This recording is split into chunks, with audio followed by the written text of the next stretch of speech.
பிரிய மாணவனே உன் ஆத்துமா வாழ்வது போ நீ எல்லாவற்றிலும் வாழ்ந்து சுகமாயிரு மகனே.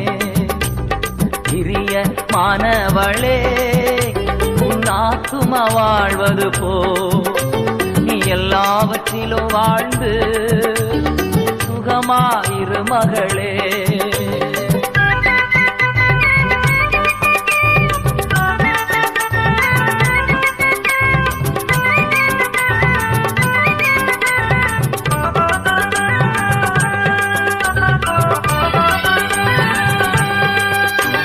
வாழ்க்கை என்பது போராட்டமே, நல்லதொரு போராட்டமே.